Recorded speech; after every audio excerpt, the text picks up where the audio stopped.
அம்மா நல்லா வாசனையாக இருக்கே. இன்னைக்கு என்ன லஞ்சு? இன்னைக்கு லஞ்சா வெள்ளை சாதம், வெஜிடபிள் குருமா, புதினா சட்னி. வாசனையாக இருக்குது. சீக்கிரம் சீக்கிரம் செய்யுங்க, பசிக்குது. அம்மா அது என்னென்ன காயெல்லாம் சேர்த்துருக்கீங்க? இல்லையா? ஆ பச்சை பட்டாணி, ஆ உருளைக்கிழங்கு 4, ஒரு கேரட்டு, முள்ளங்கி 2, பீன்ஸு. ஓகே, அவ்வளோதான். இதே கஸ்தூரி கிச்சனில் தாங்க நான் வீடியோ போட்டுட்டு இருந்தேன். அது திடீர்னு இப்போ லாக் ஆயிடுச்சு. இப்போ அதே சேனல் வச்சு தான் இப்போ திருப்பியும் நான் போடுறேன்.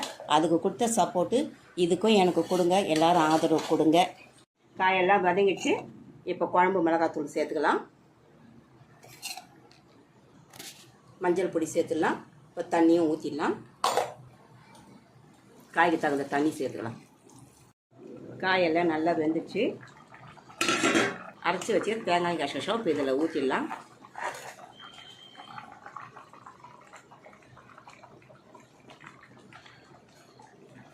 அவ்வளோதாங்க, குழம்பு ரெடி ஆயிடுச்சு. சாதம் சூடான சாதம், புதினா சட்னி, வெஜிடபிள் குருமா. இதுதான் எங்கள் வீட்டு சாப்பாடு. எல்லாரும் சாப்பிட வாங்க.